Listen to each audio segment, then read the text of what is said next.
Okay, let's start. Thank you so much for joining us. Good morning, good afternoon, good evening to everyone. Welcome to the Ukrainian Platform for Contemporary China. And just a few words on behalf of the Ukrainian Association of Sinologists.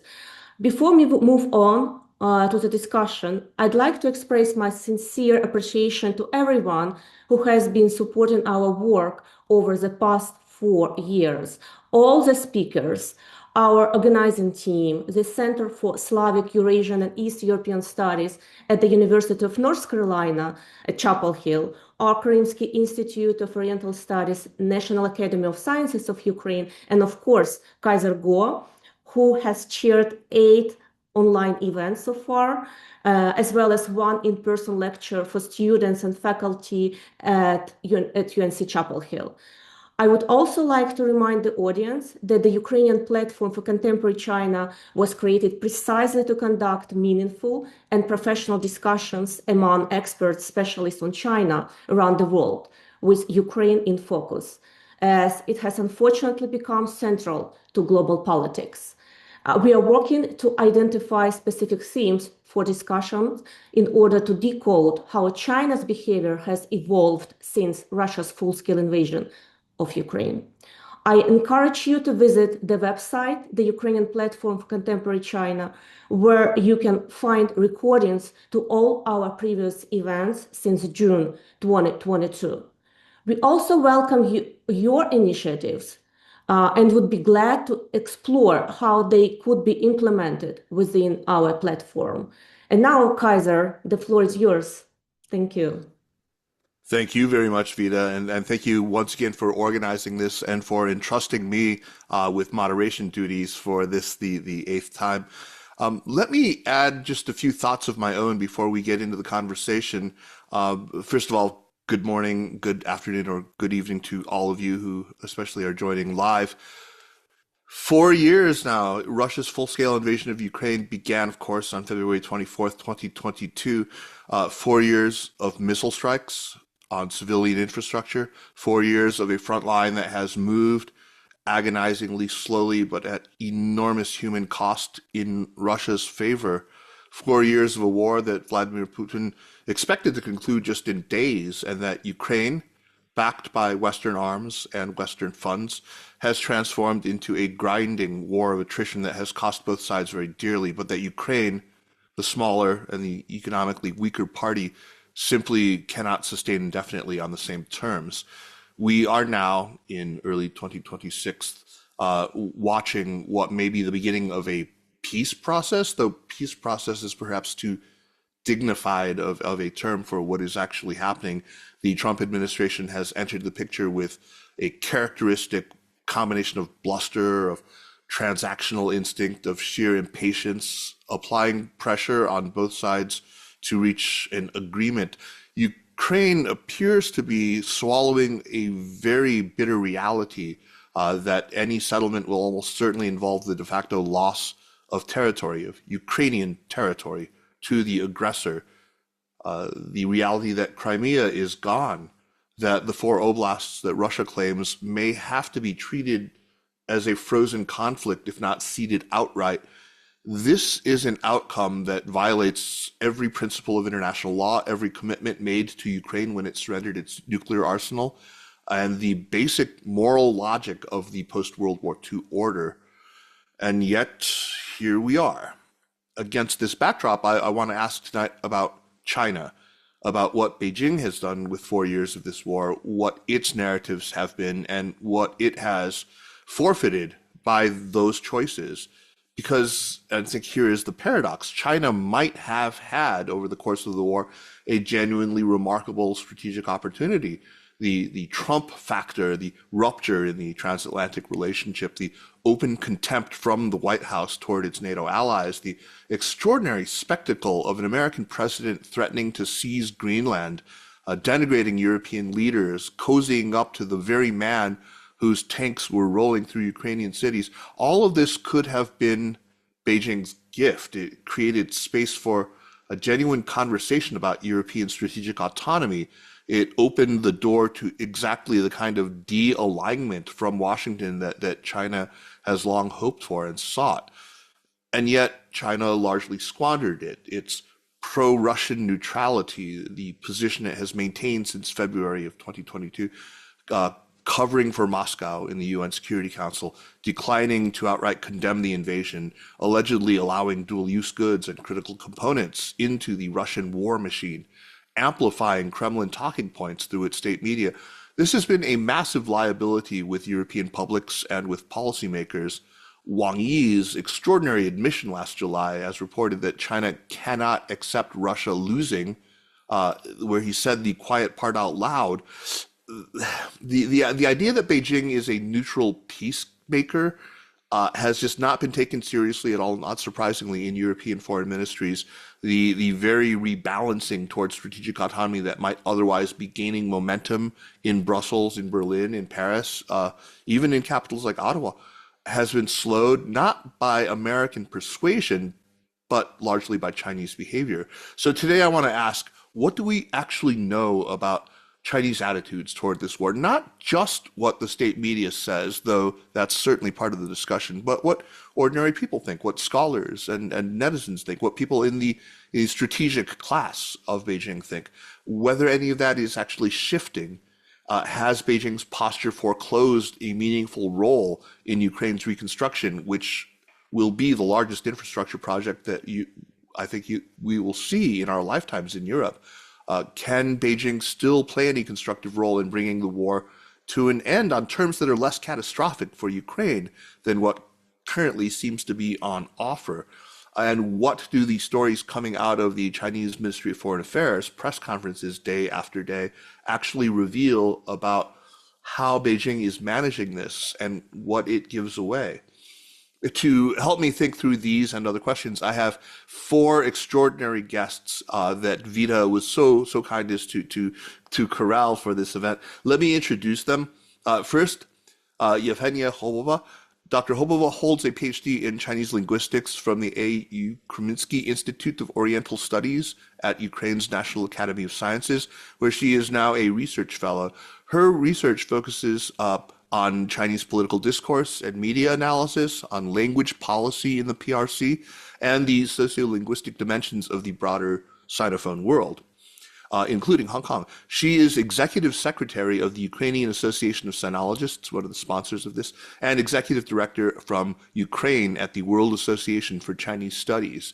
Since May of 2023, she has led Ukraine Online, 乌克兰在线, the Chinese language digital platform that publishes daily for Sinophone audiences around the world, offering a Ukrainian perspective that Chinese state media systematically, unfortunately, excludes. So, Dr. Hobova, welcome. Second, we have Oleksandra Stryzak. Dr. Stryzak has just, and I mean just, as in December 2025, just a few months ago, completed her PhD in international relations at Tsinghua University here in Beijing. She has now returned to Ukraine, where she is a junior fellow at the Kreminsky Institute.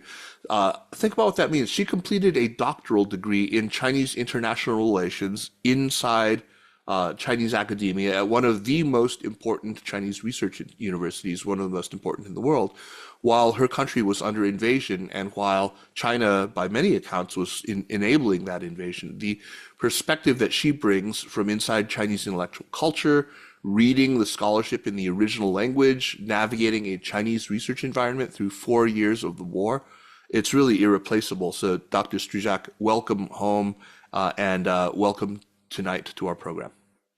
Thank you. Next up, we have Volodymyr Sidorenko. Volodymyr is a Ukrainian journalist and Ukrinform's China correspondent. Ukrinform is Ukraine's state news agency. So Volodymyr attends Chinese Ministry of Foreign Affairs press conferences on an almost daily basis, which means he's in the room when Chinese spokespeople deliver their very carefully calibrated answers and non-answers, their formulaic invocations of sovereignty, of neutrality, their practiced euphemisms. He has been watching this and pressing back against it in the room through 4 years of war. I think that vantage point is quite unique. So Volodymyr, welcome. And finally, I would like to introduce David Badowski, who's an old friend. David is the co-founder and director of the China Media Project, an independent research institution that has been monitoring and analyzing Chinese media and public discourse for over 2 decades, originally in partnership with the University of Hong Kong. He is also co-founder of Decoding China, originally in a guide actually to the official terminology that Beijing uses in international relations. I actually have a copy of it, the dictionary they published right here. I happen to have it right on my desk. Fantastic. It's a very useful guide. In 2022, his characterization of China's media posture as a proxy information war, an effort to weaponize the Ukraine conflict against the credibility of the US-led international order, became one of the defining analytical framings, I think, of Beijing's role in this conflict. So, David Badowski, welcome. And a very warm welcome to all of you. I want to start with Yevheniia, and maybe before I get into it, maybe you can talk a little bit about Ukraine 在线, about Ukraine Online, because this is a very important resource that I'm afraid not everyone listening will be familiar with. So maybe you could just say a few words before I ask my first question of you. Yeah, okay. Thank you. First of all, hello, everyone. Thank you for inviting me. It's a great event that you have made. About Ukraine Online, Ukraine 在线, it's basically kind of a passion project that was created out of frustration of not having formal media representation of Ukraine in China. Because as you may know, or may not know yet, but Ukraine doesn't have a single media that is working in China in Chinese language. Unfortunately, and comparing to Russia's assets that they have in the media sphere in China, it's a huge problem. And as a researcher, even before the whole war started, and even before the 2022, I've been speaking on conferences, and other roundtables that we need that. We need some kind of official outlet that would be speaking to Chinese people in Chinese language, because that's how it works. And you have to work in China. And unfortunately, there were some, not like attempts, but maybe projects of that happening in Ukrainian media, but nothing really came to fruition. And when, push came to shove in 2022, there was a huge demand for voices from Ukraine, even though, that Russian media flooded everything with their narratives and their stories and so on. But there was a huge demand for voices from Ukraine and China. And for a while, we worked with, as volunteers, we worked with Ukrinform. Volodymyr here is the representative. And for quite a while, we were translating news and publishing them on various websites, or on the Ukrinform's websites, or through all kinds of different means. But in the end, by 2023, May 2023, it was obvious that that should be less of a volunteer thing, but more of a centralized thing, even though it's still volunteering. We're not an organization, we're not a registered media. I like to think of us as a guerrilla information warfare type of thing. It's really like disorganized in a way, but organized still in the best way possible. And we have a website that is accessible from mainland China without a VPN, and that's a huge deal for us. That's our main base. But knowing how Chinese netizens use the internet, they don't go to websites at all. So you have to use something else. You have to use social media. So we've been using different types of social media platforms. in China and not. We have Twitter, we have Weibo, we have WeChat, we have what else? We had Dinjit Hotel for a while. Also, we have a Bijan now. So it's a big thing going on. Although there's not many people running, but for everyone here, it's kind of a thing that they enjoy doing, at least for some part, I hope. Yeah, we've gained like about 5 million views per month combined from all of our outlets, but still, if we are comparing to Russian media and some bigger bloggers, it's not a huge thing, but still we have some things that we can brag about. Yeah, well, that's fantastic, and I'm really glad to hear that still it remains accessible from within China, and hopefully you can send me any links to supporting materials that you'd like, and I can publish them when we put this out as a Sinica podcast. I would be really honored to do that for you. But staying with you, Yevheniia, because you have been watching Chinese media coverage of the war more closely than almost anyone, I can imagine. And because this is really sort of the central question for us here today, how have Chinese media interpretations of the invasion evolved over the last 4 years? In 2022, the framing was fairly raw. The U.S. was the instigator. Russia was a rational actor defending its interests. It was all this talk about, about NATO expansion. Ukraine was largely absent as a subject with its own voice. I see you're doing your best to change that, but has that changed? And if so, how? Well, as I've said in 2022, and it still, I guess, remains valid, the perception of what is going on will not only be ruled by the narratives that Russia is building or even Ukraine is building, but by what is happening on the ground in the war. So Kiev is still Kiev, it's not occupied. And Ukraine had some gains, Ukraine had some losses, but still Ukraine stands. And that's a huge factor that's driving the ideas, I guess, how the Chinese netizens, how the Chinese media is viewing it and framing it. So I can say that there was not like a radical change in how the media views it, but there have been some different aspects to that. There's still a lot of blaming NATO and the US and so on, but aside from that, there's a lot of sentiment that Russia was dragged into it, that Russia was fooled about that. So it's still not Russia's fault by any means, but there are some cracks appearing that in the image of Russia, that it's not that great. It turns out it could have taken Ukraine in like 1 hour, 23 minutes or whatever they were writing. But still, Russia is not that huge of a power, probably. And some of the losses were quite influential. Russia's losses, they had an impact on the image of Russia.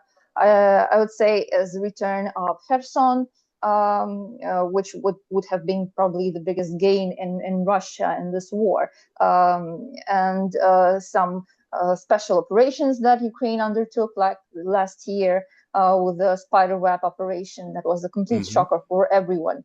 And it's not to say that they are seeing Ukraine on par with Russia, no. But still, there's this compassion for the underdog, that Ukraine is still doing something, and Ukraine is resilient, and so on. As topic-wise, I would say that a lot of the interest has shifted from what's going in war, basically on the front lines, to how many money is spent on anything. So a lot of pragmatic thoughts. How much money is Ukraine losing? How much money is Russia losing with their oil tanks being bombed?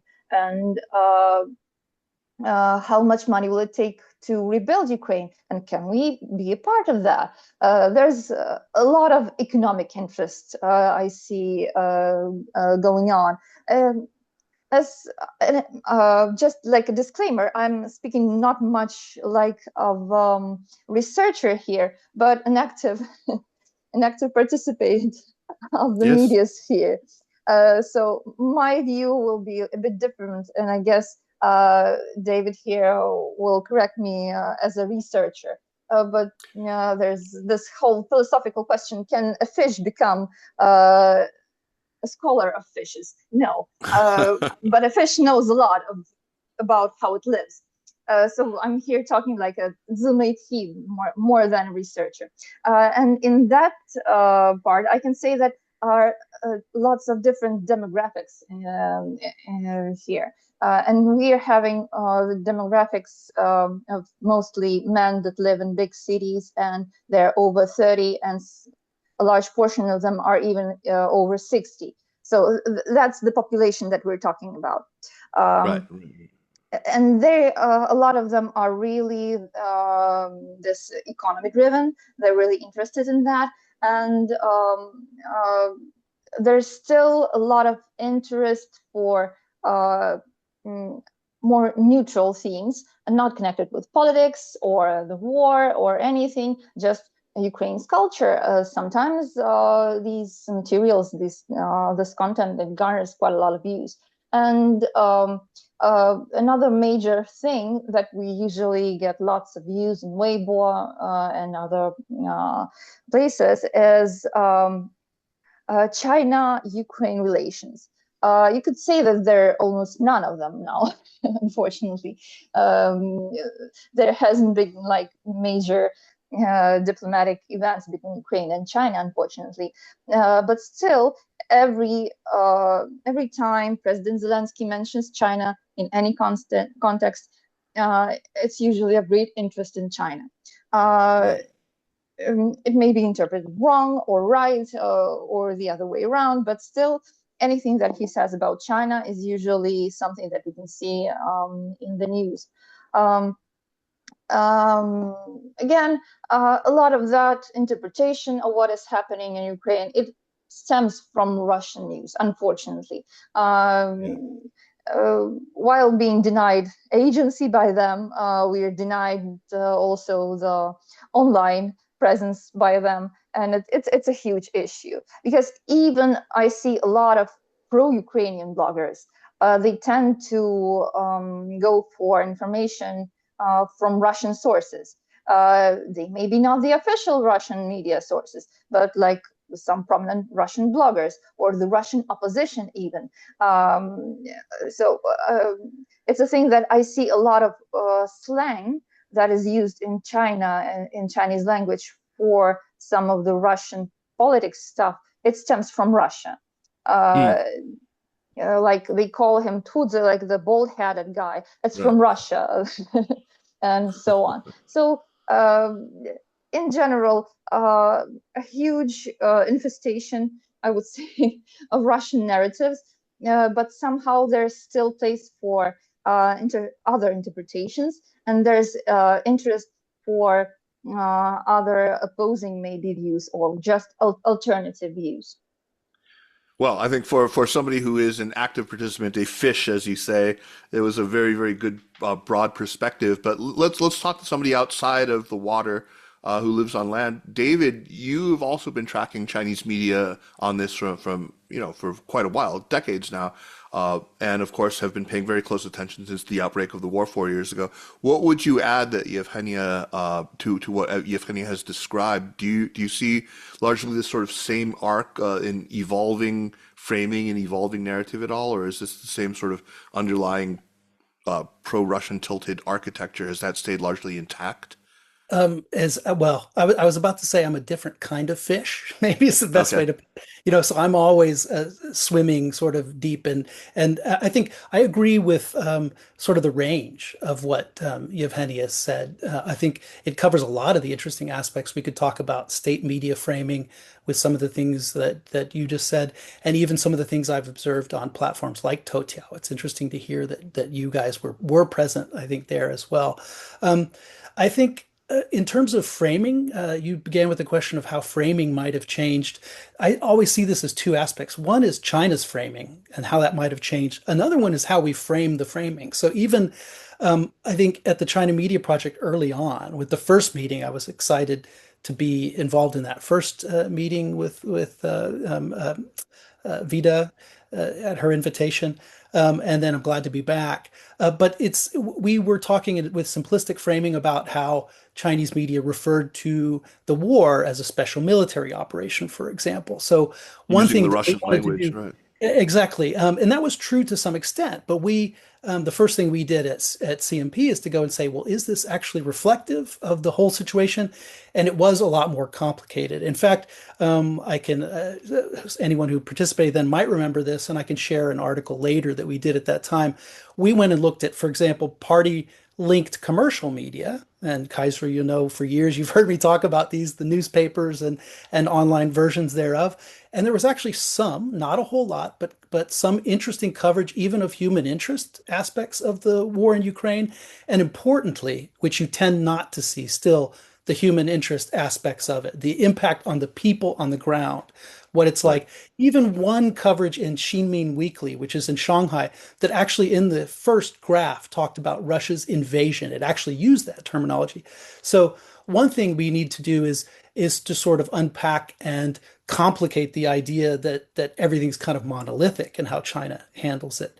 That said, as I went back in this past week to look at how state media have framed the war over the last couple of years, or since the last time I spoke on this issue, how it had changed, and there really isn't a whole lot of change. And what I mean by that is looking specifically at state media. We have to be very careful what that means. I looked at People's Daily, the newspaper, and that's so key to make a distinction because one of the 101 mistakes that people make is to look at People's Daily online. There's a study out of Ukraine. I don't know if this is. I saw it in English. I don't know if it's credible or how it's regarded there. But the conclusion was that the language had changed, that Ukraine was no longer just sort of a passive recipient of behavior, but was an actively involved in negotiations and so on. That's a change in framing. But this is not a change in framing that we see in the actual People's Daily newspaper. The startling reality still in the People's Daily, which is importantly it sets the agenda within the party and it reflects the kind of consensus within the party. We see the almost total absence of Zelensky, and that's incredible. The largest Yeah. European war since 1945, and we have 6 articles since the war began, only one headline appearance, and that's because Xi Jinping and Zelensky talked. So of course it was up on the front page.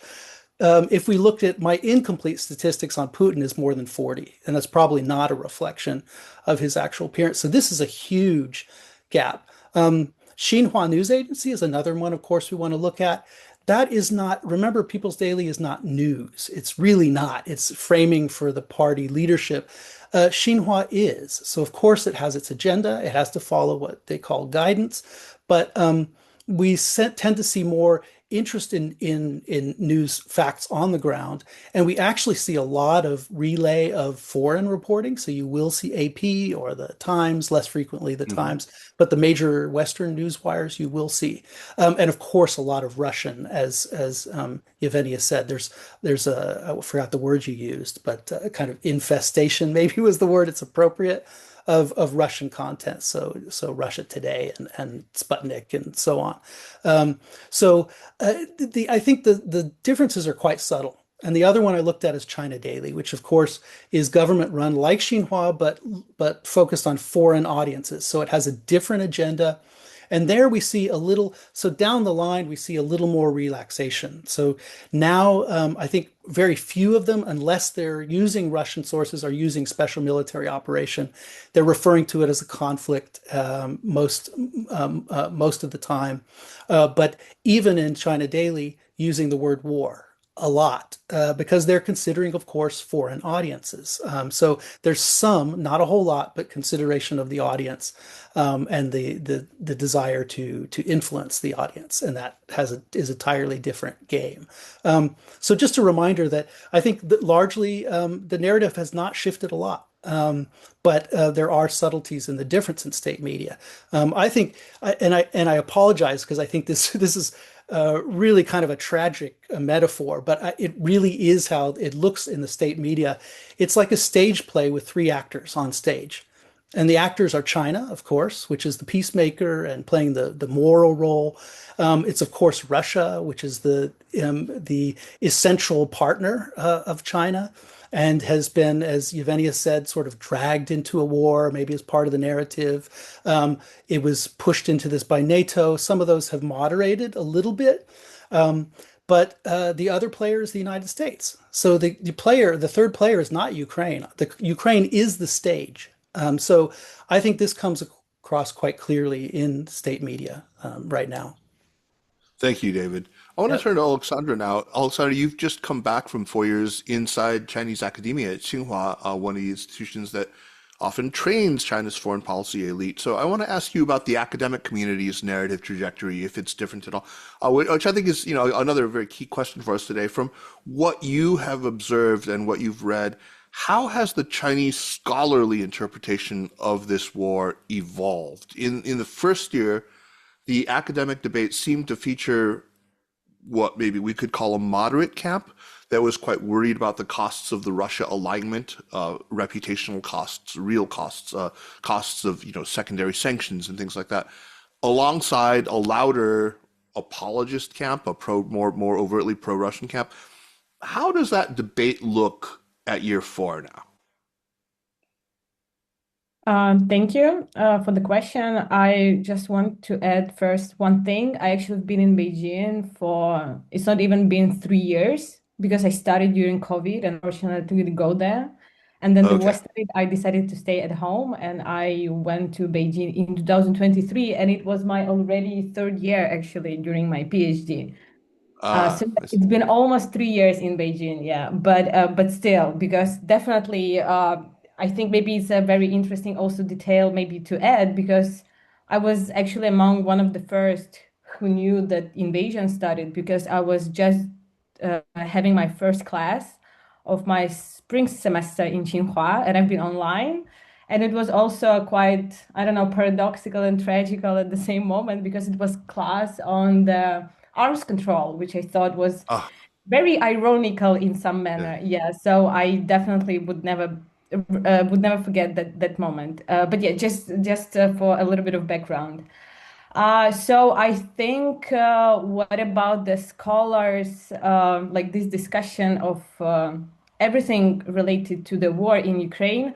I think it should be added. Maybe the first year, I would say there were a lot of things that no one knew what was going on, and I think it was about everyone. It's not only about those who were studying, researching, like Russia, Ukraine, Eurasia in general, but also like also about us who were staying in Ukraine at the same time, those who've been, I don't know, in Europe, in United States. There are so many things that no one knew what's gonna be.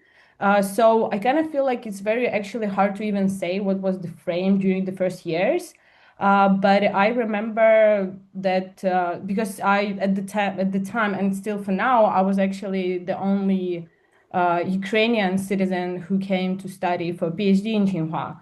Because we do have some more masters in different degrees, but not for international relations.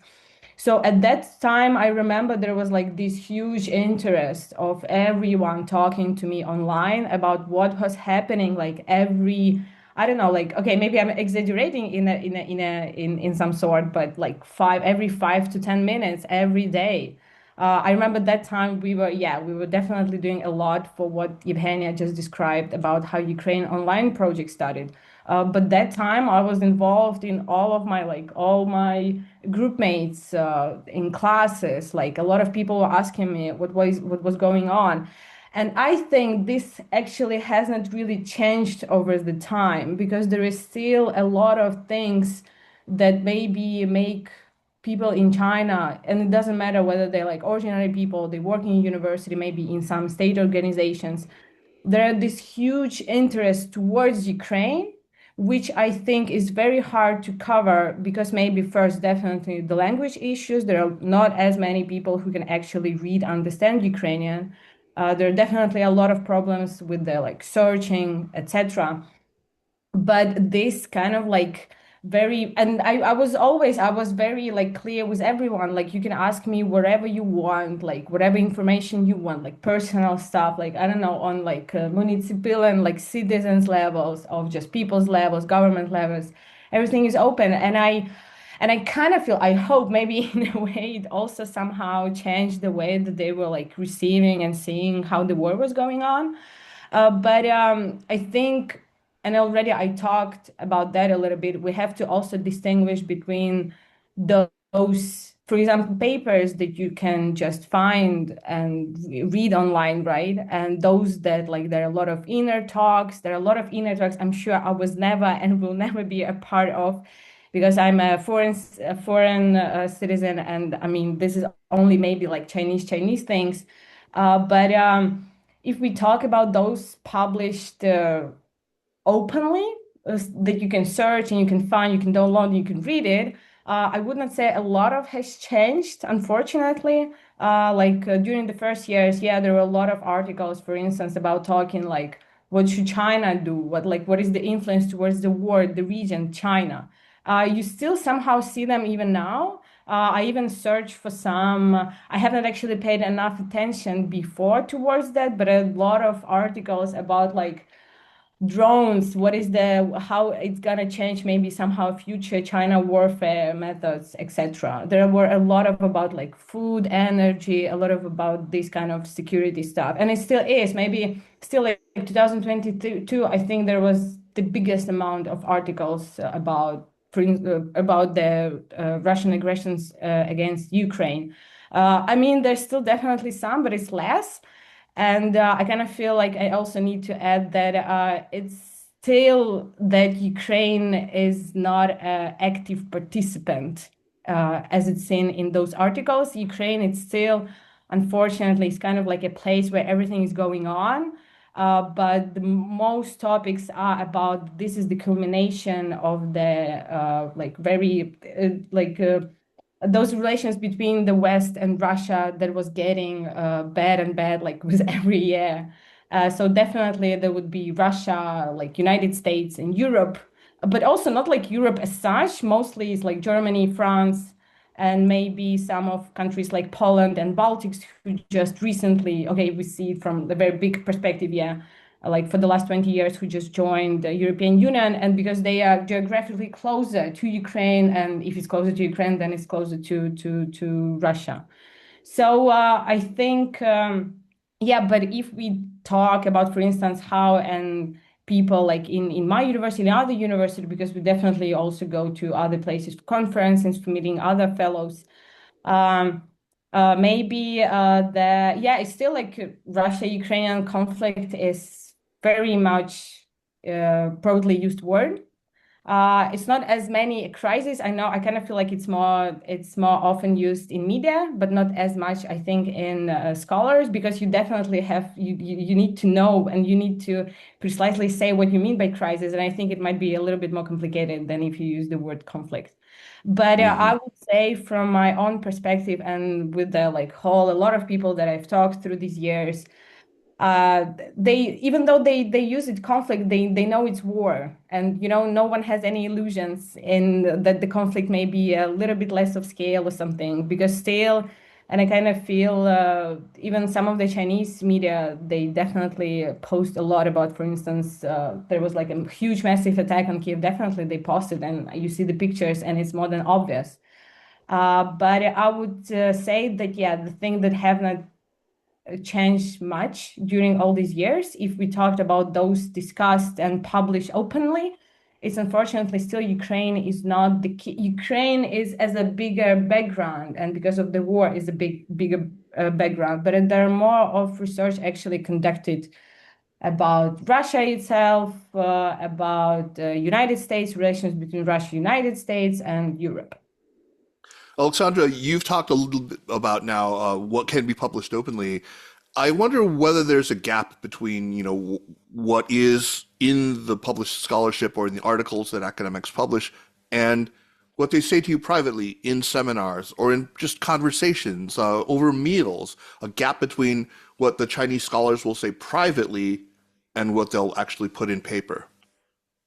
I know because as I said, maybe it's hard to talk about this precise gap because we usually they would ask me a lot of questions, for instance, like about very specific small things that was just happening in Ukraine or happened some time ago, but they will be writing more about as a war as a very big background, but their precise topic would be, for instance, about like United States and Russia relations in this manner. So I think, I mean, in this it seems like this gap is massive, but I think it's still, I think it's also because of the problem. It's very hard, actually. It's not just because it's about the war in Ukraine. It's just a little bit hard. I guess maybe I don't really know how it's in United States or Europe, but I guess not in Europe. In China, it's still very hard to publish articles because it's not as many and there are a Right. lot of people. So sometimes you should be waiting, like there is a waiting list for maybe a couple of years. And if your topic is not like the one that really needed to be publishing right now, so I think maybe there would be more and they would be willing to write about that. But it's just because of this, I don't know, maybe technical issues because of the quantity of the journals itself. So it's very hard. But as I I said, understand. usually Ukraine and the war is more as a open this platform as a stage where everything is happening. While in private conversations, sometimes it could be like they will be showing me, okay, maybe not scholars, but a lot of students, because I also gave some lectures in Tsinghua about the war in Ukraine. And then they'll be showing me like the advertising about joining army and asking me, so what is happening, how it's going on, how many people go, how many people won't go. So sometimes it could be very specific questions. Understood. I want to turn to Volodymyr now. You attend these Chinese Ministry of Foreign Affairs press conferences, like I said, nearly daily. You have a front row seat to a very particular kind of official communication. MFA spokespeople are presumably carefully trained, heavily scripted. They speak in a language that is designed to be both ambiguous to certain audiences, but also legible to others, to insiders in particular.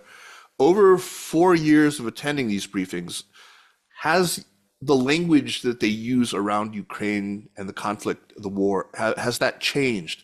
Are there things that are said now that wouldn't have been said in 2022 or vice versa?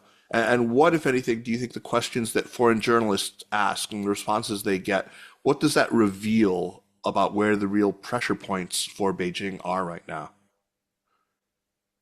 Thank you, Kaiser. Thank you very much for your invitation to this discussion. Of course, first of all, what I would like to say, repeat what David said, that China's official position, yes, official see on the Russian-Ukrainian war like a conflict between Russia and the United States. Right. And Ukraine is on the stage, yeah. And China try after this China trying in 2023 to make a peacekeeper role. Yes, send a special representative of Chinese government, Li Hui, to visit Ukraine, European Union, Russia, and try to find some political settlement of this war. But it hasn't any successful, and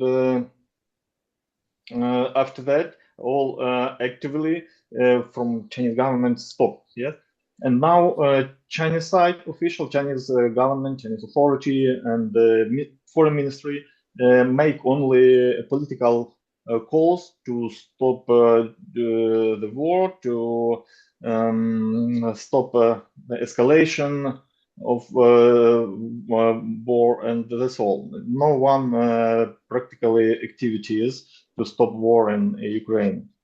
And of course, foreign ministry spokesperson when they ask not so, how to say, when foreign journalist or me to ask about war in Ukraine, they answer very short and very official phrases. Yes, they say China stay on the right side of history. China have not any beneficial from this war, and China calls all parties for de-escalation and political settlement. And this is an official position, and it hasn't any changes from this years. Have there been specific questions about Beijing's attitude toward the American peacemaking efforts, toward Trump's efforts to push them into a deal? Have they responded to that? Yes, I understand. About Donald Trump, he's about his political and he's trying to stop the war. China distance from all this statement, and absolutely in all China distance from a war. Yes, and from peace peace process, peace negotiation. As I understand, China don't want to help Donald Trump stop this war. As they say, they see and make that position that if you want to stop the war, please please communicate with Kyiv, with Moscow, and with Europe, and please stop the war. But we would not have. We want to help you. Let's say such position as I see. Yeah. Okay. So and as I said, they haven't any exchanges of their position. Only now, on the begin, more often to speak about the security concerns. Yes, as a Russian propaganda discuss about some Russian security concerns and other, and China begin repeat this more often. Chinese officials begin to repeat this narrative more often. Yeah. I want to go back to you, Oleksandra, before I go back to Yevheniia, but I want to ask Oleksandra, you pay very close attention to what Chinese netizens, to what the online conversations about the war, ordinary Chinese citizens, I'm not the official media, and you've been looking at what this might reveal about deeper socio-political currents inside of China. You've been reading Chinese online discourse in the original. You've been doing that from inside China. What would you say is the dominant tone among Chinese online users, or netizens, so-called? Is it genuinely pro-Russian? Is it reflexively nationalist? Does it change with attitudes toward the United States as things get worse with the, in relations with the United States? Does that reflect in a more pro-Russian stance online? Is there maybe more ambivalence than the surface suggests? How would you characterize this? So I would like to add also a little bit of details, because I'm also the part as Yevheniia, and under her leadership, the part of Ukrainian online project. And I actually do work with the WeChat account. So I maybe can say more about WeChat than in general. Please. But definitely, yeah, about people also. So I would say that I kind of feel that maybe those people who follow our WeChat account, they are already somehow supporting Ukraine, and this is, you can see from what comments they leave, etc. So it's very hard for me to say what's like in other platforms, but because in WeChat it's a little bit niche. It's not as open to follow and to, for instance, send it to other people. So I think those who actually making like adding and following our WeChat account, they already support Ukraine, and also like I think also people maybe who also support me, support our organization, support what we are doing. So I think it's also maybe a lot of personal insight, because I know like a lot of like professors and from my university, from others that I attended some events at, they also follow it. But I would say, and I think maybe this is like a very interesting thing, because you actually seen it from all the sides. It's like netizens, ordinary people that I just, talk, whatever, like I go somewhere in Beijing, I go shopping, whatever. They usually ask you where you're from. And then this whole thing is going on. And also about the academic environment in Beijing, but also in some other cities, is that they think it's better for Ukraine to be like Ukraine based, like the hope and the strength and everything is actually in Ukraine's hands. Like everything should be determined on how Ukraine sees it. And eventually maybe how they see the war is gonna end. They think it's like, yeah, in WeChat, for instance, like United States or especially European topics, like when we post news about that someone from European Union says something like this about the war, they usually say it's all, I'm sorry for using this word, but it's all bullshit. And Ukraine has to stand for itself and its life of Ukraine and its future. It's only in Ukrainian hands. And I think it's also somehow like mirrors of what China think about like other countries, and especially right Iran. I think it just happened not as long time ago, and a lot of people in Beijing, they were also saying that it's only Iran who can say Iran. And I think it's the same attitude about it's only Ukraine who can save Ukraine, like people, government, whatever. It's just Ukrainian stuff. So I would say, yeah, it's not like, so in this matter, I wouldn't say that it's like very pro-Ukrainian, but I think it's very pragmatic, like because at the end you are gonna be dealing still somehow by yourself, because they believe maybe it's wrong for Ukraine to be so reliable on Europe or United States, but I think it doesn't matter who would be. Still, it's like should be not the best, not the wisest thing for Ukraine to do. I think that that is an interesting like perspective to add. Yeah, yeah. So I'm not sure who best to direct this question to, but I found that the polling data is quite confusing. I've tried to look for surveys of Chinese, ordinary Chinese citizens. Some of them show very, very high levels of support for Russia, but that collapses quite a bit from about 75 to 80% pro-Russia to down to about 40% when you offer a neutral option. So a lot of people will still say that they are neutral in the war, for whatever that means. A 2024 Genron NPO poll found that nearly 70% of Chinese respondents thought the invasion violated the UN Charter, which seems to, quite directly contradict the official narrative, right? So that's perhaps a hopeful sign.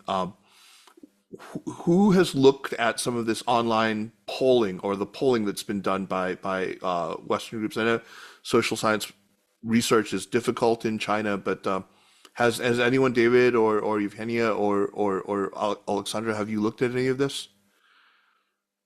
Just unmute yourself and talk if it's something. If not, oh yeah, Yevheniia, you've. Yeah. Just a few words about that. I have been looking in these polls, and I have been seeing similar polls on Weibo and stuff.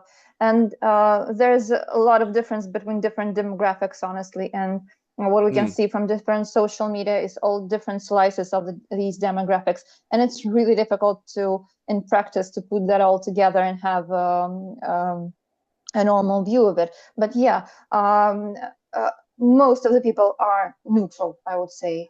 They either don't care or they just want world peace for everyone, and that's that.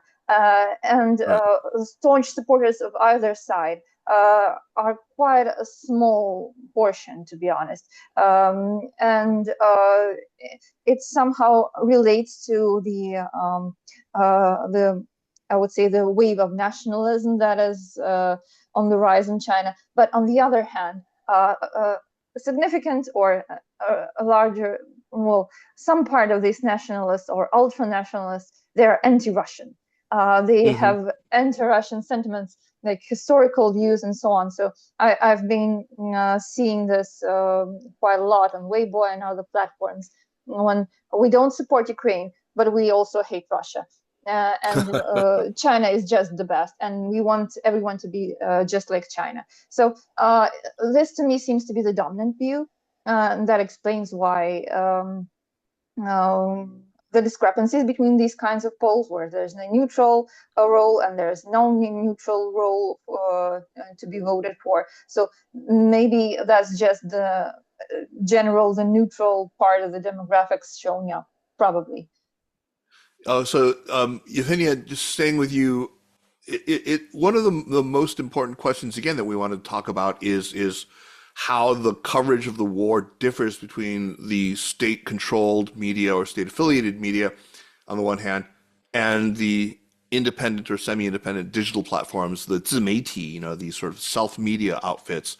Official outlets have a pretty consistent line. I think we've already established that. It hasn't changed very much. But the 自媒体, they're much more driven, by audience appetite, by clicks, by engagement. Sometimes they are willing to go places where the party press is not willing to go. Is there a meaningful alternative information environment in Chinese self-media, in the 自媒体, or has the sort of algorithmic architecture and the apparatus of censorship ensured that even these nominally independent platforms end up just reproducing the same narrative? How different is this? Well, I'd say 自媒体 has a huge variety and lots of alternative views, competing alternative views, and there's a lot of good quality content there. So for an ordinary netizen or user without any great interest in this topic, it would be probably quite difficult to find good sources there. But still, I would still say that 自媒体 is a surprisingly good source in Chinese internet, because sometimes you can find things that I wouldn't have expected to be translated into Chinese, like from Ukrainian sources as well. And From Ukraine that Online, deserves maybe. that too, of course. Please visit us. Yeah, but there's still a lot of not that huge bloggers, not that huge posters, but they have really good quality content. Now, there are Chinese people who come to Ukraine and cover the war here. Even, I would say, surprisingly so.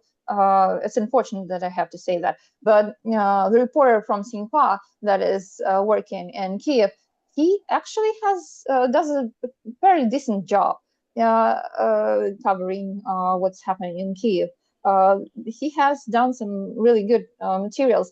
I believe maybe he has much more of that, but his materials don't come through for certain reasons, because of other agenda or anything else. And maybe we're seeing so few of these reports from Kiev just because it's not much in the point of interest in China right now. And I have experienced that with our social media platforms. Like, we have great material coming up, some exclusive interviews or something like that, and then it's just the wrong time, and all the hashtags are about, I don't know, Dilizheba had a new makeup with a new makeup artist, and you can't compete with that, unfortunately. So yeah, No, indeed. And it's getting difficult to go through the internal agenda in China, as the war is going into the background. Everyone is used to that, and unless there's something extraordinary happening, it's really difficult to come through with these materials. But still, returning back, I would still say Dzumeit is surprisingly good because as a Dzumeit, I'm constantly surprised what materials are not slashed by the censorship, especially on Weibo and some other platforms. You would never think that would go through, but we garner good views with that. And when my colleagues sometimes they have their doubts whether this or that word would be blocked in China, but still there are possibilities of reading good Dzumeit and doing good Dzumeit, I would say. Thank you, David. I know you work more on sort of from a structural media analysis perspective, but does this match what you see when you look and do sort of a comparison between the more official media and the sort of Dzumeit space? Are the sort of influencer types creating alternative framings, or has the official architecture closed off a lot of that? Yeah, it definitely. I think the simple answer is yes. There are alternatives, um, and I did look at Toutiao today. I wanted to look at, so I took a random sample of 40 articles from Toutiao. Some of these were on. Let me just quickly define, just for the listeners who might not know what Toutiao is. So Right, Junior Toutiao is a product, one of the early products from ByteDance, the parent company of TikTok, or the exactly. former Yeah, parent company. And yeah. it's an algorithmically driven news, sort of personalized news source, right? Exactly. So as a news consumer, you're not likely to open the People's Daily. Let's be realistic, on a daily Right, basis, or read Xinhua, but you might come across Xinhua on your app if you're interested in right. Ukraine. It would understand that. It would throw you lots of material, and it would throw you interesting material. So when I looked at the cross section, there are surprises. Yevheniia talked about surprising variety, I think is the term you used. That's true, but it's like. This is maybe a bad metaphor, but imagine that I tell you you're free to bake bread, but you can't have yeast and you can't have salt, right? So a lot of it's about what you deprive from the environment. And I think this comes back to the question, Kaiser, of what you were talking about polling. It's actually a really good question because we have to remember we're not just talking about we're not asking the question, what do Chinese think? Right? When we talk about media, there's state media, there's also this more independent, what do Chinese actually think? The whole purpose of what we would call censorship is public opinion control or agenda setting. This is the bigger goal that the party has. So, of course, they're trying to massage the environment. And part of it is to take away things. So, one of the big things they're taking away is substantive information. So, and in fact, they have a list of news that you can repost if you're a website or on social media. And a lot of the controls applied online in cyberspace match these controls. So keywords, part of it. It's very complicated, right? But I think this is one of the most tragic aspects. So everyone everywhere is baking bread on the WeChat and all of these spaces. They're getting really creative, and Chinese are hugely creative consumers with a big demand for information. It's just hard to get. So there are creative alternatives. I saw one today. There was a coverage of protest in France that was in support of Ukraine, and it was presented with lots of photos, and it was not critical of the protests. So this is really interesting. You had one that was favorable, a look at Zelensky, one that was critical of the federal system, and whether Russia is sort of things are breaking down and so on. You see these, but again, you don't see some of those key things. You don't see talk of invasion. You don't see talk of international conventions, and some of the key things that we don't see in the main narratives you won't see. So this is the overall goal, of course, is to guide and manipulate public opinion. But it's a tough job when you're dealing with 1.3 billion really creative, information-hungry people, which we Yeah, always have to remember and not count them out. So definitely go and look on social media. indeed, indeed. Yeah. Um, let's turn around and look at the polling on the other side. So maybe I'll put this question to Volodymyr. The polling on Ukrainian attitudes toward China is quite stark. 57% favorable before the war to now 72.5% unfavorable by January of the year before last of 2024, just 2 years after the war started. That is one of the most dramatic reversals in public opinion toward any country in the data set. So you're reporting on China for a Ukrainian audience every day. You see how Ukrainians respond to what the stories you've been filing from China. Does that number feel accurate to you?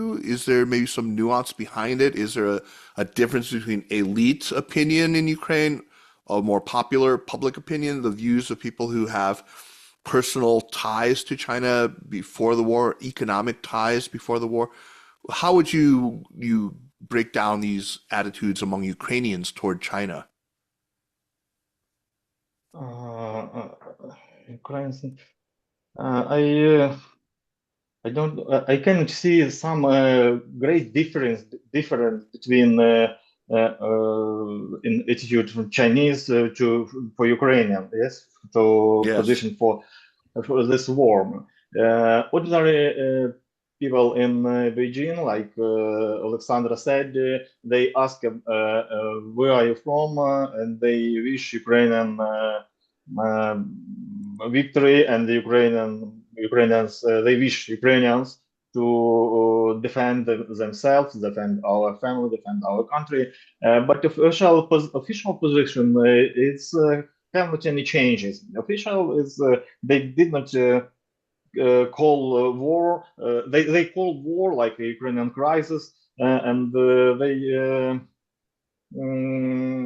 how to say I cannot see some changes when you say about this results of social poll, social opinion polls, but polls. But I cannot say now that I see some changes and some differences in attitude from Chinese officials and Chinese ordinary people. That's all. Okay. Let me ask Yevheniia something. I mean, you have been publishing Ukraine Online now since May of 2023, I think. You've been trying Correct. to get Ukrainian perspectives in front of these Chinese-speaking audiences that do not make their way to them through state media. But you've had some real successes. I think that there was one video by one of your colleagues, Kirillio Choikyo.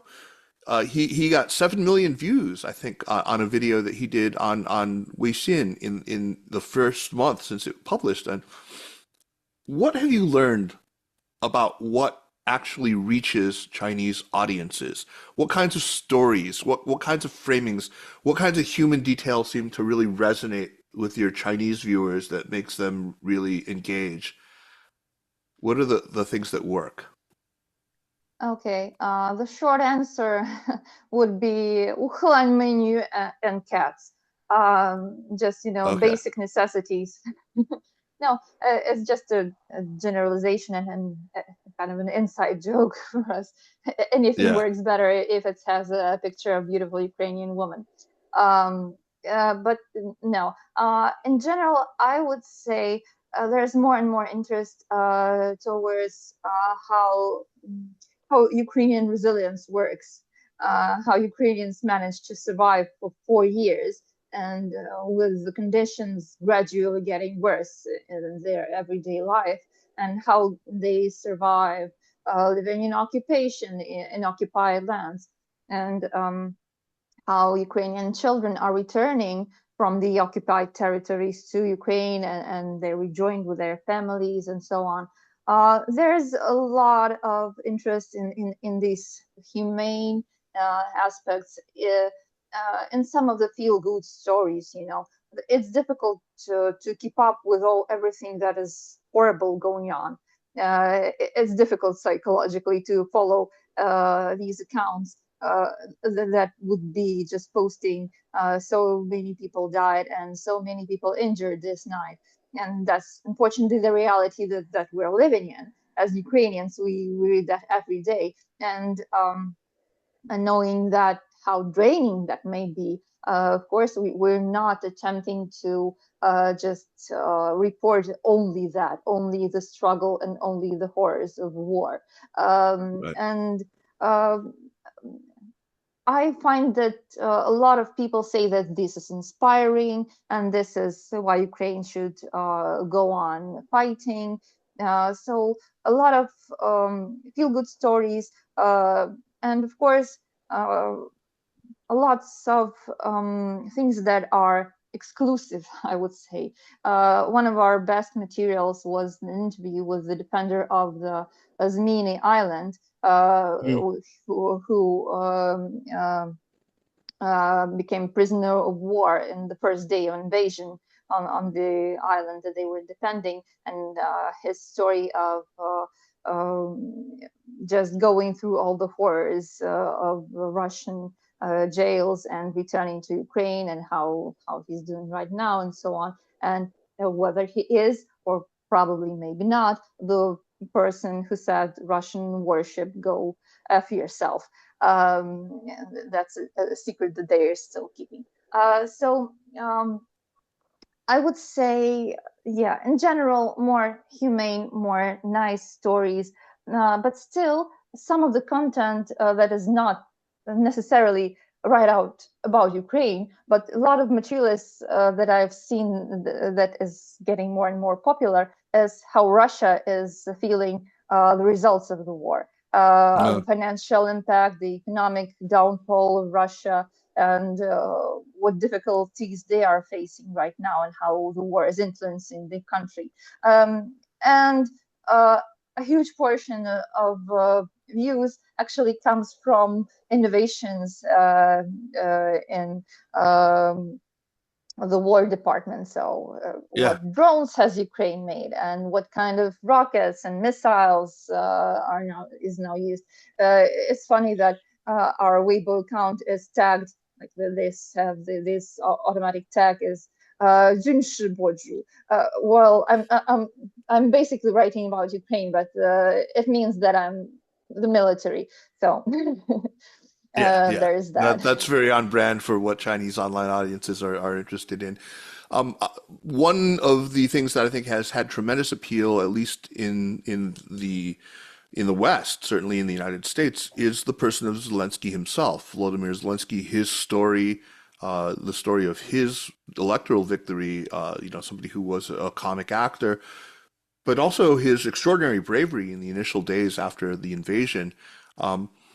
He, as David said, he's almost invisible in Chinese state media, except, when he is really critical of the West.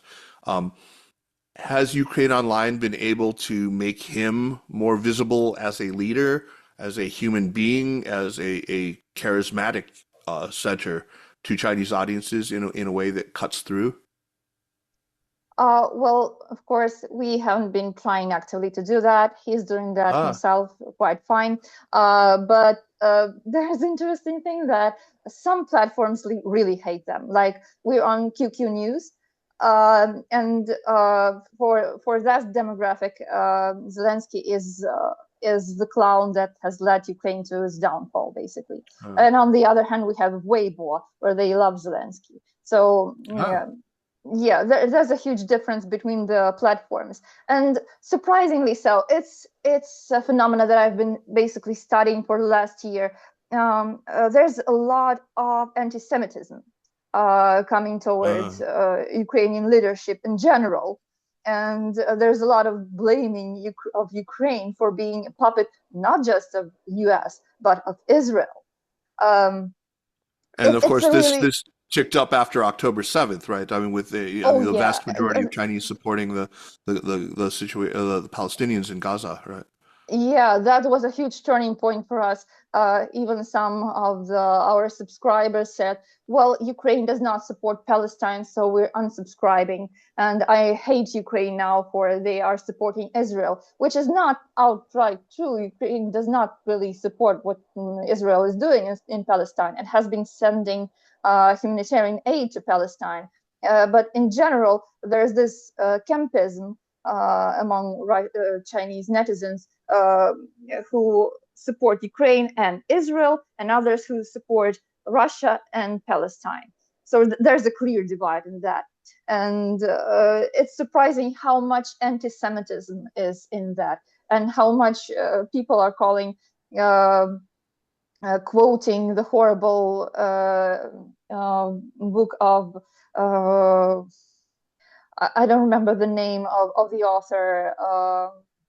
Oh my God, I forgot. But still, lots of quotations of the anti-Semitic classics, I would say, Oh, just to okay. generalize, and saying that Yeah. Zelensky is a Jew and therefore he can only lead Ukraine to downfall and use Ukraine for personal profit and so on. It's a huge thing that really needs to be studied, to be honest. Yeah. David, this is something I think you're very well positioned to speak to. I'm glad we've sort of built up to it with the landscape that our other guests have laid out.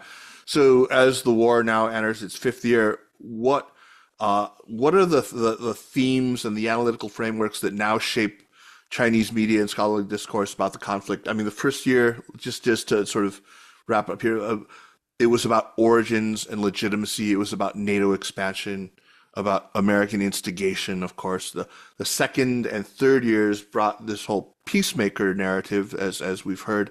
Uh, is there a meta frame now, after 4 years of grinding attrition, of a failed Ukrainian counteroffensive, the prospect of this Trump-mediated settlement? Is there something that you could identify from your explorations of the media? Um, well, in a sense, no. I think Oleksandra did just as you did right then, kind of did a really good timeline. There was a more aggressive tone early on toward the U.S. That's tempered. I'm not a foreign relations analyst, but I think a lot of that also has to do with the hopes of somehow doing a deal with Donald Trump. Is probably an aspect trying to navigate the sort of rough waters of the U.S.-China relationship and so on. But nothing really new, I think, concrete and inspirational, which comes back to your opening remarks, which I think are so great. Why has China lost, in a sense, if we say that, this opportunity? My reading, of course, I come from a media analyst kind of background, but I think the media picture is a huge part of this, not because just about the framing and so on, which we've been talking a lot in the contrast there, but China's really missing that any space, but for civic discourse. This is not a point I'm making about freedom of expression broadly or media freedoms and so on. There is very little space for real dialogue. And we talked about what do the scholars, for example, actually talk about privately. I remember when we were in Hong Kong doing a lot of exchanges with journalists, for example, and one of the things that really struck me was how journalists from Beijing even had very little opportunity to really meet face to face and have a consensus and a lot of dialogue within the profession.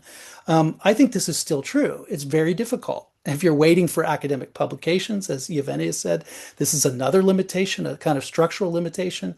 So I think a lot of the conversation's not happening, and the system, and including the media system, I mean, really has problems by its nature shifting and being sort of flexible and creative. So I think China is having and this is one of the reasons, one of the big ones, I think, this question of dialogue, having a difficulty pivoting and really finding a place that really fits with how other places, other regions see the role that China could have. So I agree with you if that's the point you were making, Kaiser, that seems to be a lost opportunity. Oh, no, I mean, I was talking specifically in the sort of European strategic autonomy in terms of that, but there's a lot of ways in which it is a lost opportunity. David, let me follow up with you. There's a strand of Chinese analysis, just as there is, strand of American thinking and European thinking that pays very careful attention to this war as sort of a case study in lessons for Taiwan. Western solidarity, economic resilience under sanctions. This is the Chinese perspective, right? The effectiveness of Western weapons. How explicitly does that frame appear in Chinese scholarly and especially media discourse? And has it become more or less prominent as the war has evolved? I think the important story there is the disinformation side, we could call it, or the external propaganda side, with regard to cross-straits relations. It's been a huge opportunity for China to capitalize, if you will, I guess probably on some of the real aspects of American behavior. It's not just disinformation, right? We have a very Right. volatile global situation. We have to recognize that. But it is true that China is using this in a lot of ways to spread this message, including to people here in Taiwan, that look, you're in a precarious situation. The U.S. is not a dependable partner for you, and so this is one of the key narratives. And there's been some good scholarship here about that, including from the Taiwan Fact Check Center and others. There's a lot of interest in that here. Because I think a lot of people in Taiwan are also looking to Ukraine. This is not just a media story, also it's a defense story. I know less about that, but I know there's a lot of soul searching and activity around, what can we learn from Ukraine in terms of how we might respond or be prepared for a similar situation. Let me turn to Alexandra and talk a little bit about the Taiwan shadow on the other side. One of the things that has loomed over many discussions of China and Ukraine is, of course, Taiwan. In the days afterward, it says, the Taiwanese line was today Ukraine, tomorrow Taiwan, right? Chinese strategists have been, paying very close, as we just said, attention to this war as kind of a laboratory, watching how, Western solidarity holds or whether it holds at all, whether it fractures, how well the sanctions perform, how asymmetric warfare evolves. Without asking you to speculate, irresponsibly, what do you think are the 2 or 3 most important lessons that Beijing's strategic community has taken from 4 years of watching this conflict? I mean, are those lessons on balance reassuring or are they alarming from a Western perspective? Is it a question for me, right? For Alexandra, yeah. Oh, yeah. Thank you. I would actually say that we have not really discussed Taiwan issue. Like Okay. usually in Beijing, at least, we would agree maybe on some point that Ukraine is Ukraine, Taiwan is Taiwan, and it's maybe not as many things to to compare maybe in some manner.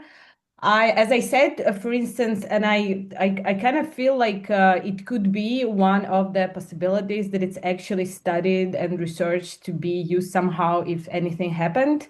But not only, I think, right, because it's not only Taiwan. We know it's been a huge, somehow, okay, maybe a crisis, we can use this word, towards the Japanese government because of what the prime minister said, that if something happened to Taiwan, Japan is going to be the next one, or some issues would also conflict happen between China and Japan. So definitely, if you just scroll like the 中国之王 or Wangfa database, you will see there are a lot of actually, but very, I would say, technical maybe in the matter. Other articles about what is the use of drones in the war of Ukraine and what is the things that China could study out of it. What Right. about resilience, but not Ukrainian, the Russian one? I kind of feel like it's all about like, if sanctions would hit China, what would China do? What was the impact on China economy, market, etc. But I wouldn't say that I actually have never been in the part of this kind of discussion. So I could only maybe see it from like as someone from another nation and especially from Ukraine because it's just in the war. Because yeah, you can see, and it's also I feel it's a very broad discussion actually online in WeChat, Yeah. for instance. I remember when Russia was cut off of SWIFT system, and I believe it was just at the beginning of invasion. There are a lot of videos in WeChat, like some of my friends also, they were posting a lot and discussing of what would happen, like, because after Russia was cut off SWIFT, nothing could be happening, right? Like you cannot just use it for like, I don't know, transferring money because of the business that you are doing with the Right. Russian partners. And there were a lot of them, they would say that maybe in some situation that it's very hard to imagine now, this is what China will be managing somehow.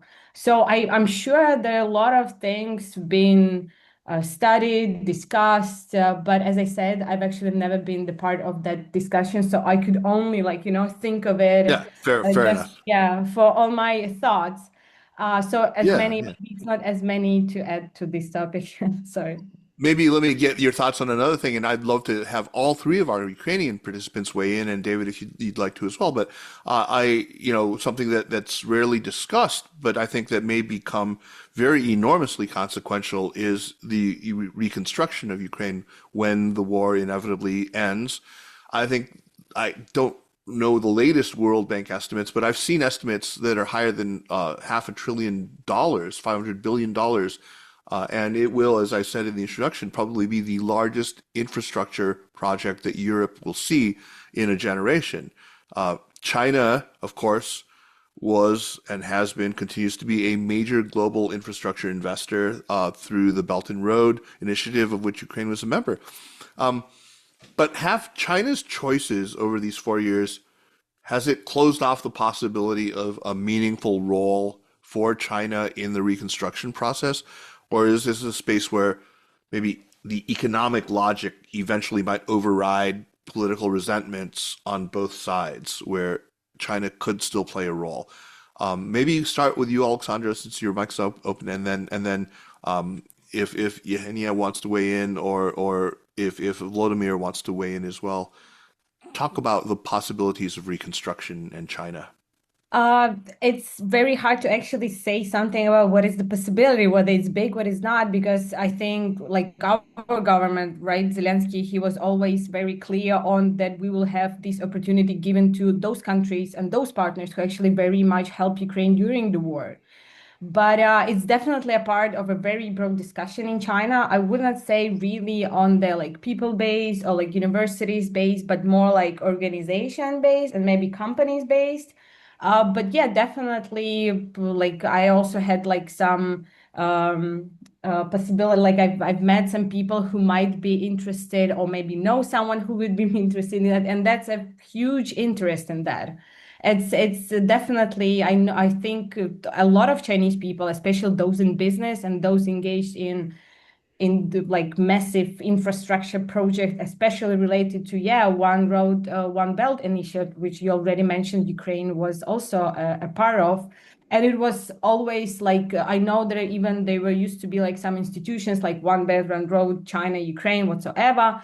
And this topic was like Chinese people are familiar with it. So definitely they would like to, and I think they will try to do as best as to be a part of it. I think maybe that the problem would not be like I don't really imagine like the Chinese government saying no to the companies who really would want to go just because it's Ukraine. But I'm sure they will not. But what about the possibilities? I kind of feel like it's maybe somehow will be dependable on Ukrainian government, like Ukraine, European partners, United States. Yeah. Yevheniia, do you have anything that you want to add to that about the possibilities of Chinese participation in reconstruction? Yeah, I very much agree with Oleksandra and wanted to talk about the different aspects of that. As that the Ukrainian people would be very much against that.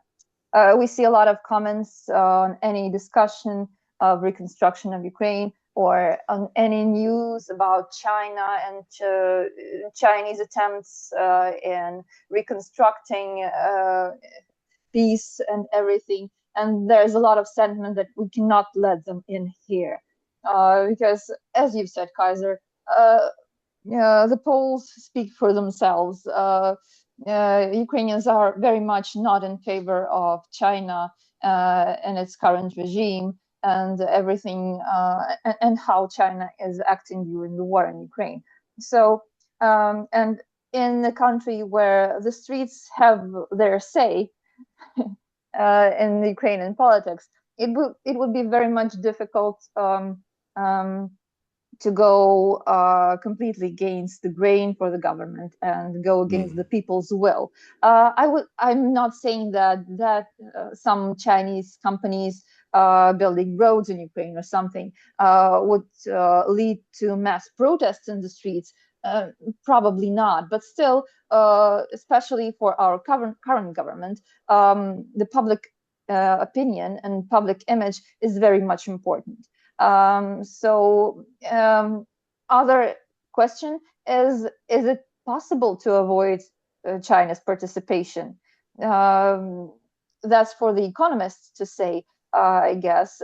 But I think any large-scale operation like that would inadvertently include some Chinese participation, maybe not directly, but still. So that remains a pretty much an open question. But all in all, Ukrainians would not want that probably. And if it happens, it will probably happen not so much openly. Thank you. Volodymyr, is this something that you have reported on from China about Yes. Chinese interest? Yeah. Thank you.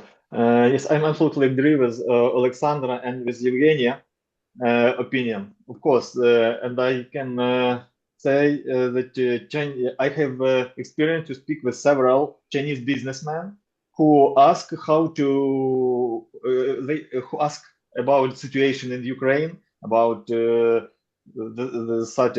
main question for us when this war stopped and how they can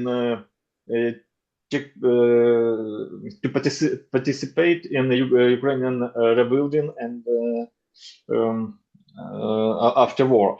And when I ask them the same, like Yevgenia said, that the Ukrainian public opinion and Ukrainian government, because of Chinese position to this war, is not so friendly for Chinese business.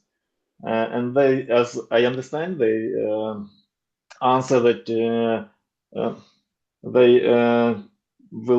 they would try to looking for some let's say another ways, not directly from China, but from other countries, from their European partners, maybe other countries partners to participate in Ukrainian project. And of course, as you Kaiser said, China has a very great experience of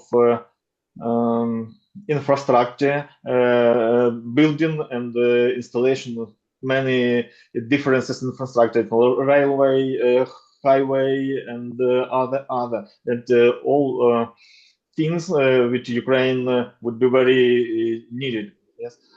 After the war, but the first question is we need to stop this war, and after the war will stop, I think maybe some Chinese technologies, because of China has not very expensive technology. Yes, the same technology of European, American, and if we will compare European, American, and China technologies, and China has the most how to say small money. Yes, can rebuild our infrastructure. Yes. As Volodymyr said, David, we are now maybe looking at a possible end to the war. I mean, there are negotiations going on. However fraught, however unjust to Ukraine they may be, what do you think how do you expect, just based on your experience, David, that Chinese state media will cover and narrate this process? Is there a scenario in which peace negotiations give China an actual opportunity to improve its standing with Ukraine, with Europe, to some extent with the global South? What would Chinese media coverage look like if Beijing decided it really wanted to play a more constructive role rather than a performative one? For the state media, if we're talking about framing within, for example, People's Daily, it's really difficult. Again, it's that problem I said of inflexibility within the system. Of course, anytime within the next couple of years, right, that has to come under the frame of Xi Jinping thought and diplomacy. Right. So you can imagine the packages. There are set boxes kind of within the system, and China needs to, at least to the domestic population and to the party, it has to frame the issue in that way.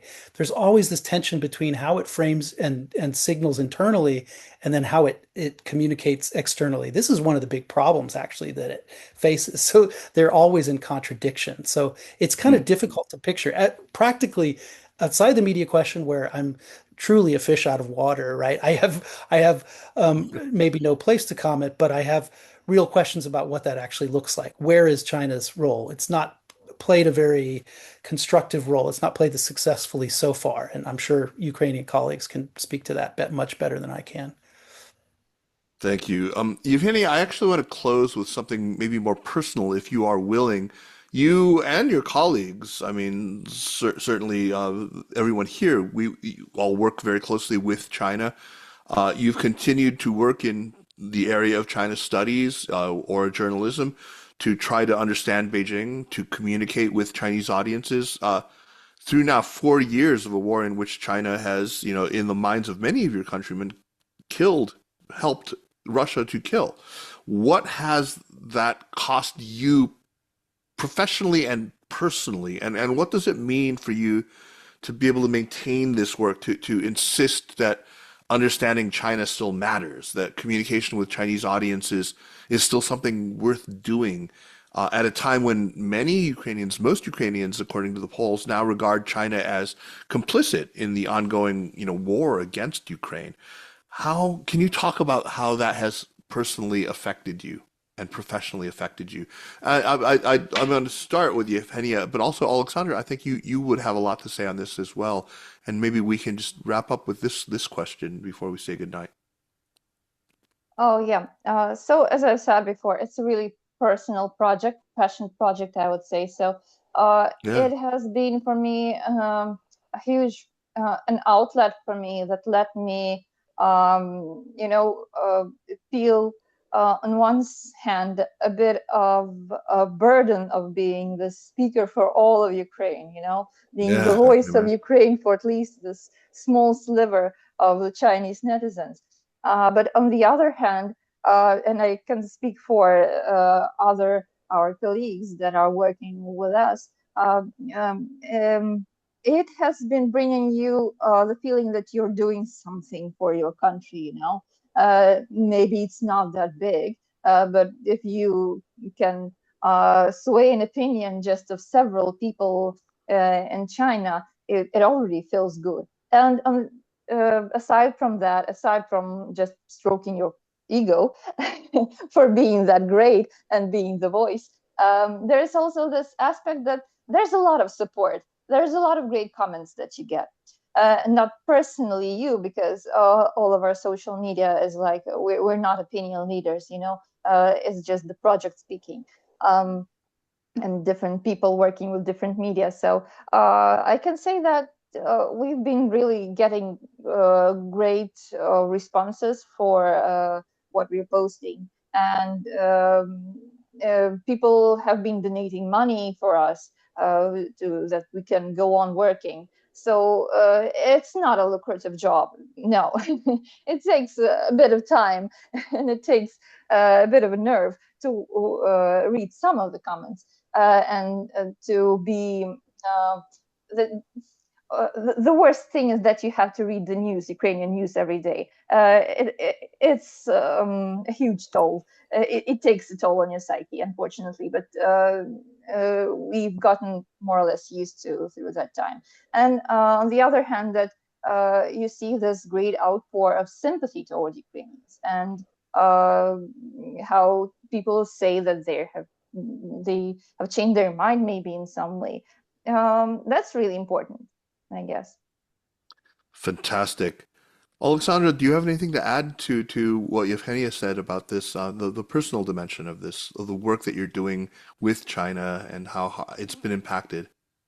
I definitely agree on everything that Yevheniia has said. I think it's very important, and for all of because Yevheniia already mentioned that, for instance, Ukrainian Online project started as a volunteering project, and I think that time everyone really thought of that as we're doing something very important for our own country, and we still do it. But I would add a little bit to the scholarship perspective that but it's the same logic, actually. I think it's very important to there's still, because it's not because China is still open, I believe, to Ukrainian students coming to study in its universities. And I know there is actually a lot, especially those studying the language, but it's not as many dissertations works, as I already also mentioned, written about Ukraine or other countries, because my dissertation was also focused on other countries in our region. But it's very important because in the way you can add like a new perspective. You can add like, at least as it goes for the literature, for instance, I think is very important because as I said, all those that maybe the language issues is not as convenient for instance, Chinese students to add as it may be for us. But at the same time, we are not that convenient maybe sometimes with the Chinese literature. So I think I wouldn't say it was very easy to be there during all the time. It's also difficult, yeah, especially like, when like Putin was visiting like Beijing and everything, like it was not as, Yeah. But I kind of feel like a personal impact can have like a very massive role. And as I said, I really always try to be open to all the questions, whether they were good or bad towards Ukraine, doesn't matter actually. But to show them that we are still willing to talk, and it's definitely we should talk. And in a way, I believe, I mean, it's also could be like, some exaggeration in a thing that somehow maybe I also like because of maybe some of my opinions, some of my colleagues' opinions, that I was also transitioning in Jinhua or other places, also made some things that we'll see in the manner of research studies, for instance, or lectures giving. So it was a little bit of both, I think. But as I said, I think it was a very important thing, and I'm glad that I did it. Fantastic.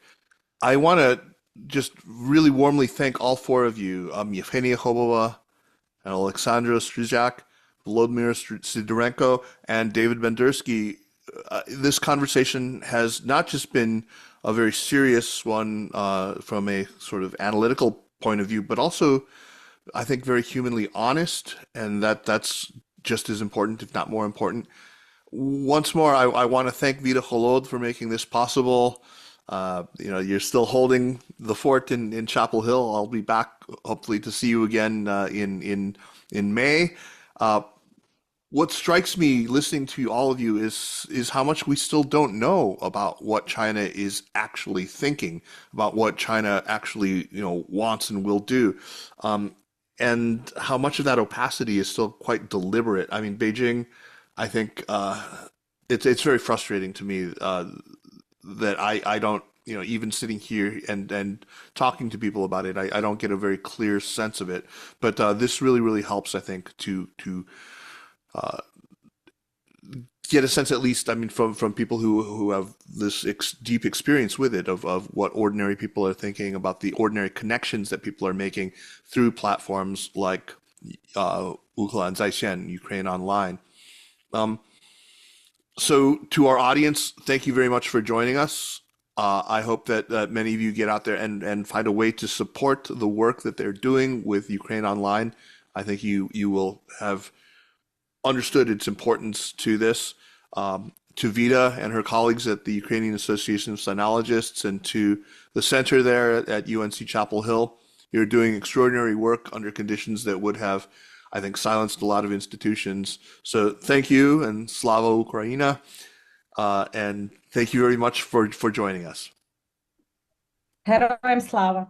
Hello, Thank you, Slava. Kaiser. Thank much. you. See you. Thank you.